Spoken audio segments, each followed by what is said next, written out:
Bangladesh India border पर 1000 bed का hospital बनने जा रहा है। Bangladesh China friendship general hospital. Aviation design company hospital क्यों बना रही है? क्यों बॉर्डर से बिल्कुल नजदीक और बांग्लादेश क्यों इस तरह का काम कर रही है? बांग्लादेश एयरफोर्स ने सेम जोन में एक मॉडर्न हैंगर बनाया और ये जो हॉस्पिटल है वो क्या उसका एक कवर प्रोजेक्ट है? जो चिकन स्नैक है उससे कुछ ही किलोमीटर की दूरी पर ये हॉस्पिटल बनाया जा रहा है और एक ऐसी चाइनीज कंपनी बनाती है जिसका जो एविएशन डिजाइन कंपनी है। तो बड़े सारे सवाल खड़े हो रहे हैं और हम जानते हैं कि भारत की जो मिलिट्री इंटेलिजेंस है उसने उस तरफ पूरे उस एरिया में नजर भी बनाई हुई है। तो एक एरोस्पेस कंपनी क्यों इस तरह का ये प्रोजेक्ट कर रही है? सबसे बड़ा सवाल तो यही है कि बांग्लादेश को अगर हॉस्पिटल बनाना था तो वो एरोस्पेस डिजाइन कंपनी से क्यों? और वो भी ऐसी कंपनी जो पूरी तरह से लिंक्ड है जो चाइनीज गवर्नमेंट और ये सारी चीजें। तो मेडिकल इंफ्रास्ट्रक्चर की कमी थी या फिर डिफेंस इंफ्रास्ट्रक्चर के डिसगाइज वर्जन है ये? देखिए, मैंने बहुत दिनों से मैं बोल रहा हूँ कि भारत के जो ईस्टर्न बॉर्डर है, सिलीगुड़ी कॉरिडोर के पास एक इंटरनेशनल साजिश चल रही है जिसमें बांग्लादेश और पाकिस्तान फ्रंट रनर्स है, उनको कोवर्ट सपोर्ट दे रहा है टर्की और पर्दे के पीछे दोनों चाइना और अमेरिका इन्वॉल्व है भारत को डिस्टेबलाइज करने के लिए। 4400 किलोमीटर का बॉर्डर है बांग्लादेश से हमारा और ये जो हॉस्पिटल है, इसको बताया जा रहा है China Bangladesh friendship hospital project. और ये जो निपामारी में बनाया जा रहा है ये हॉस्पिटल, ये 10 किलोमीटर है बॉर्डर से। सबसे बड़ी बात ये है, आप ये देखिए कि सिलीगुड़ी कॉरिडोर के 10 किलोमीटर दूर वो इतना एक बड़ा स्ट्रक्चर बना रहे हैं। मैं इसको हॉस्पिटल नहीं बोलूंगा, मैं स्ट्रक्चर बोलूंगा, जिसको ये हॉस्पिटल कह रहे हैं, जिसमें भी 1000 बेड का हॉस्पिटल। तो इतनी बड़ा हॉस्पिटल, सबसे पहले आपको बॉर्डर एरिया में क्या जरूरत है? क्या भारत से कोई खतरा है बांग्लादेश को? बांग्लादेश के ऊपर तो भारत ने कभी अटैक भी नहीं किया था। वन सेकेंड, लाल मोनीर हट जो वहां पर जो वर्ल्ड वॉर टू के टाइम का जो एयरबेस है, वो उधर ऑलरेडी चाइना, टर्की और पाकिस्तान ने उस एयरबेस को रेडी कर दिया है। आज उस एयरबेस के अंदर 12 फाइटर एयरक्राफ्ट को पार्क किया जा सकता है, इतने हैंगर बनाए गए हैं। वहां पर मिसाइल डिफेंस सिस्टम बनाया जा रहा है। वहां पर एक तरह से रेडार्स भी रखे गए हैं। कहीं ना कहीं आप ये देखिए, 10 किलोमीटर दूर बॉर्डर बॉर्डर के बाहर वो एक ऐसा इंफ्रास्ट्रक्चर बना रहे हैं भारत के ऊपर सर्वेलेंस रखने के लिए। ये जो बना रही है कंपनी, उसका नाम है China aerospace planning and design company limited. आपकी बात सही है कि क्या जरूरत हो गई थी कि मेडिकल इक्विपमेंट्स के लिए आपको एरोस्पेस डिवीजन की हेल्प लेनी पड़ रही है।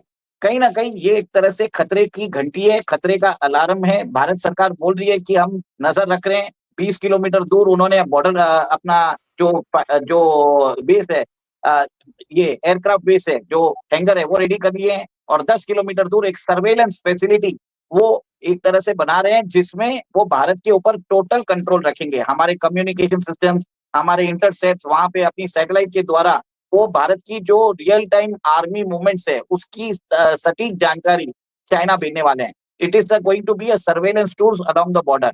और सबसे बड़ी बात है कि तौहीद हुसैन 7 दिसंबर को उस एरिया में विजिट भी करके आए।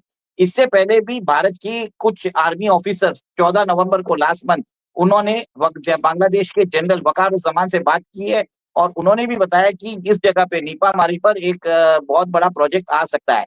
बट देखिए, in spite of all this things, Waqaruzzaman ने ऐसा कोई प्रो इंडिया स्टेप यूज भी नहीं किया है।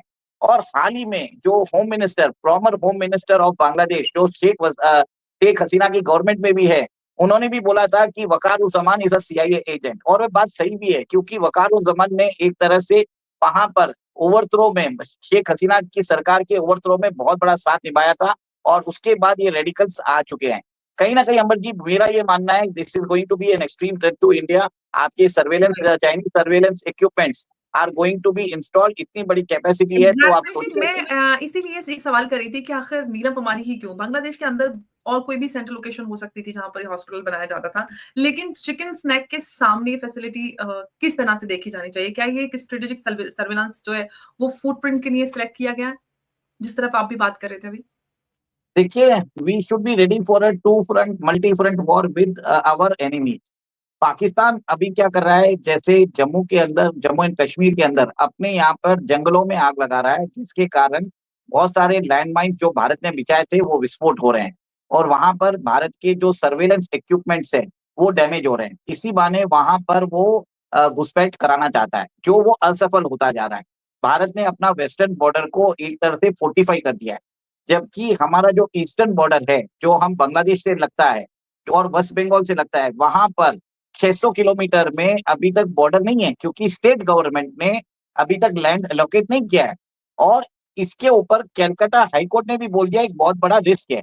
अब आप हुँ, देखिए कि मालदा है, मुर्शिदाबाद है और वहां पर 24 परगना है, यहाँ पर एक तरह से डेमोग्राफिक चेंजेस भी हुए हैं।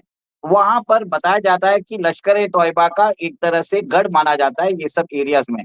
अब भारत सरकार जिस हिसाब से इस एरिया में ध्यान लगा रहा है, वहां पर हमने 3 नए बेसेस बनाए हैं। हाशिमारा एयरबेस में 75 फाइटर एयरक्राफ्ट को तैनात किया है, मिसाइल डिफेंस सिस्टम को तैनात किया है, S-400 को तैनात किया है। तो कहीं ना कहीं चाइना भी देखना चाहता है कि भारत का रिस्पॉन्स फोर्स क्या है, भारत की ट्रूप मूवमेंट्स क्या है। तो भारत की ट्रूप जी, मूवमेंट्स के ऊपर नजर रखने के लिए उन्होंने उस लोकेशन को चूज किया है जो भारत से 10 किलोमीटर दूर है। और जी। नीलफामारी जो है वो जो बॉर्डर से 10 किलोमीटर ही है और एक इफेक्टिव टूल हो जाएगा भारत के ऊपर हाँ, सर्वेलेंस रखने के लिए। जी, उमेश जी, मैं इसीलिए एक सवाल और ये पूछना चाह रही थी कि जो एयरोस्पेस कंपनीज़ जो है वो डुअल यूज़ एसेट्स बनाती हैं, सिविलियन प्लस मिलिट्री।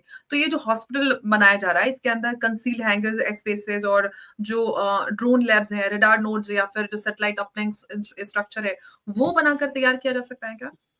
बिल्कुल, बेशक तैयार कर दिया सकता है। आप सोचिए बॉर्डर एरिया में 1000 बेड का हॉस्पिटल क्या ज़रूरत है? या ढाका में बनाइए ना जहाँ पे पॉपुलेशन को ज़रूरत है। आप हुँ, भारत के बॉर्डर में 10 किलोमीटर दूर क्यों करना चाहते हैं? सबसे पहली बात ये बताइए।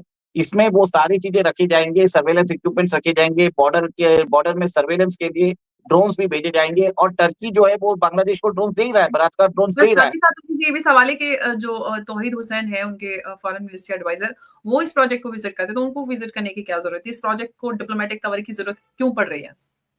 क्योंकि कहीं न कहीं वो एक तरह से इसको फ्रेंडशिप प्रोजेक्ट से जैसे मतलब करना चाहते हैं और भारत कोई ऑब्जेक्शन ना रेज़ कर सके, हुँ, इसके लिए वो इसको एक कवर दे रहे हैं। सेकंड आप ये देखिए तौहीद हुसैन की कोई औकात नहीं है, he has also been unelected as Mohammad Yunus और 2 महीने हुँ, में बांग्लादेश में इलेक्शंस भी होने वाले हैं। भारत हुँ, क्या देख रहा है, Bharat will try to solve the issues with the new elected sarkar of Bangladesh rather than talking to Muhammad Yunus और ये इनके जो यूएस बैक्ड जो एडवाइजर्स है, इनसे भारत भारत बात नहीं करना चाहता। वो क्लियर कट बोल चुका है। इंडियन ओशन रीजन जो है भारत का बैकयार्ड है और भारत के बैकयार्ड के अंदर चाइना जो है हमको हर जगह से घेर रहा है। China is using the neighbours of India and they have turned the neighbours of India against India. ये बहुत बड़ा एक तरह से स्ट्रेटेजिक एडवांटेज चाइना को मिल चुका है। भारत को अभी एक तरह से हमारा जो बॉर्डर है 4000 किलोमीटर का बॉर्डर पाकिस्तान के साथ है, 4000 किलोमीटर हमारा चाइना के साथ है, 4400 किलोमीटर का बॉर्डर हमारा बांग्लादेश के साथ है। इन एडिशन 2200 किलोमीटर का बॉर्डर हमारा नेपाल के साथ है। सब जगह पर 14,000 किलोमीटर पे हमें तैनाती रखनी पड़ेगी फुल फोर्स में। कहीं भी कोई चूक नहीं होनी चाहिए। ये बात क्लियर कट आप समझ जाइए अंबर जी ये बहुत ज़रूरी है। अभी तो आपको कहीं न कहीं शक्ति प्रदर्शन करने की ज़रूरत है। आप अपने नेबर्स को जो एड दे रहे हैं, वो कंडीशनल होनी चाहिए। अगर एंटी इंडिया एक्टिविटीज़ अलाउ करते हैं, इमीडिएटली सारी एड बंद कर दीजिए। सारा जो जितने भी बेनिफिट्स है, वो सब्सक्राइब कर दीजिए। तब जाके इनको मालूम पड़ेगा। जी, पाकिस्तान की इकोनॉमी भी भारत के फेक नोट्स के कारण चलती थी। जब से हमने डीमोनेटाइजेशन किया 2016 में, उसके बाद पाकिस्तान की इकोनॉमी डाउनहिल पे जा रही है। आप जी, सोचिए पाकिस्तान की इकोनॉमी भारत की फेक नोट्स पे चल रही थी एक टाइम पे। तो ये हुँ, समझ में आ जाता है कि अगर भारत ने इनका हुक्का पानी बंद किया तो चाइना इनकी मदद नहीं करेगा। या हुँ, आप भारत से मदद एक्सपेक्ट मत करिए और अगर हो तो गंगा वाटर ट्रीटी को जो है इमीडिएटली रद्द कर दीजिए। ये हुँ, बहुत ज़रूरी है और हमें एक तरह से बहुत स्ट्रॉन्ग मेजर्स लेने की ज़रूरत है बांग्लादेश के अंदर और हुँ, बांग्लादेश के लोगों को एक मैसेज देने की ज़रूरत है कि इंडिया विल नॉट टॉलरेट। अभी जी। देखने-देखने का बहुत टाइम हो चुका है, मोदी सरकार इतना क्या उमेश देख जी, रही है मुझ बिल्कुल आप सही कह रहे हैं। उमेश जी, यहाँ पे ये भी सवाल है कि इंडियन मिलिट्री इंटेलिजेंस ने जो नवंबर 14th है उसको डोसियर हैंडओवर की है और बांग्लादेशी मिलिट्री एस्टेब्लिशमेंट ने उसके तुरंत नेक्स्ट वीक कंस्ट्रक्शन जो है उसको फास्ट ट्रैक कर दिया। तो ये कहना चाहिए कि ये एक डेलिब्रेट सिग्नलिंग था भारत को? देखिए, मैं तो हमेशा बोल रहा हूँ आप 15-16 महीने से सिर्फ़ देखते रहोगे तो वो तो बोल ही रहे हैं कि हम तो आपको जो करना है आप कर लीजिए, हम तो अपना काम करते जाएँगे। भारत हुँ, देखते रहेगा, भारत सोचेगा कि मैं नई सरकार के साथ डील करूँगा, तब तक ये जो पाकिस्तान, टर्की और चाइना हैं, वो अपने सर्वेलेंस और अटैकिंग जो बेसेस है, वो बॉर्डर एरिया पे बना रहे हैं। क्या गारंटी है कि कल जो इलेक्टेड सरकार होने वाली है बांग्लादेश की, वो ये बेसिस को एक तरह से डिसमेंटल करके इसको वापस इसको खत्म कर देगी? क्या कोई गारंटी दे सकता है? तो क्या भारत सरकार एक तरह से क्यों देख रही है? मुझे ये नहीं समझ में आता। ठीक है, उनकी कोई रहेगा बट इतनी देर तक आप देख नहीं सकते कोई भी चीज को। आपको कुछ ना कुछ काउंटर स्टेप्स लेने की जरूरत है, एक तरह से स्ट्रांग मैसेज भेजने की जरूरत है डिप्लोमेटिकली।